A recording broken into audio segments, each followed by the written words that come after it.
Okay, now let's interpret the slope coefficients. When we interpret the slope coefficients for dummy variables, you have to be really careful. Okay?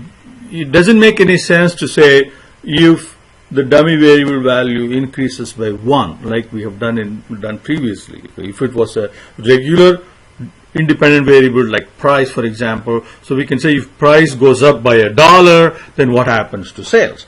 But here what we have are dummy variables. So dummy variables can only take two possible values, either 0 or 1. So if the value goes up by 1, doesn't make any sense at all. So you have to say that if it belongs to a particular category, then what? Okay. That's how we need to interpret the slope coefficient. So let's take the first one. Okay. Now first one is negative 7,259.44. Okay, so that means if x sub 1 is 1, okay, then this is the amount of change you will see in y hat. Okay. If x sub 1 is not 1, okay, so that means it is now going to compare x sub 1 being 1 against the case when all the dummy variables are 0. That's the comparison with the option that was left out when we defined the dummy variables. So out of the 5 categories, we had to define only 4, and we defined the 4 dummy variables for the first 4 options, and the 5th option of 100% 30-second slot was the one that's left out. So that is the basis for comparison. So compared to that, what happens when you run x sub 1 or when you choose x sub 2 and so on. So x sub 1 being 1 is running 100% 15-second slots. So if you run 100% of your slot ads as the 15-second slot, then your weekly sales will be down by 7,259 compared to the dummy variable that was not defined, the category for which dummy variable was not defined, which is 100% 30-second slots. So interpretation would look like this. So if 100% of TV budget is spent on 15-second slots, that's what x sub 1 is, then the weekly sales is estimated to be that much less compared to spending 100% of the budget on 15-second slots.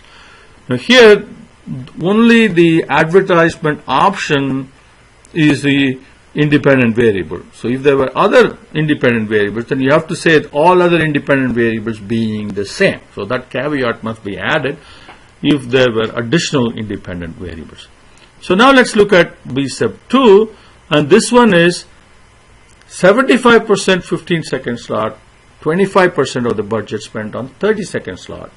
So if 75% of the budget is spent on 15 seconds and 25% on 30-second slots, then the weekly sales is estimated to be that minus 102. So that means it will be $102.59, since it's a negative value, will be less compared to the base category for which no dummy variable had to be defined. So that will be 100%. See, all of the interpretations will compare the value to 100% of the budget spent on 30-second slots, because that's the one that was for which a dummy variable was not defined.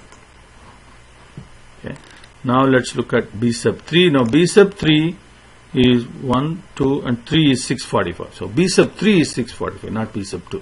B sub 2 is negative 102.59. So B sub 3 then is, now this time B sub 3 stands for 50-50 of the budget split between 30-second slots and 15-second slots. So a 50-50, 15 and 30-second slots, if that is the option chosen, then the weekly sales is estimated to be $645.97 more compared to spending 100% of your budget on 30-second slots. Now finally, B sub 4. So here, if the option is 25-75 split for 15 seconds and 30 seconds, and compared to 100% 30-second slots, your sales will be $341.23 more. So this is how you will interpret the dummy variable slope coefficients. Next we will do hypothesis test.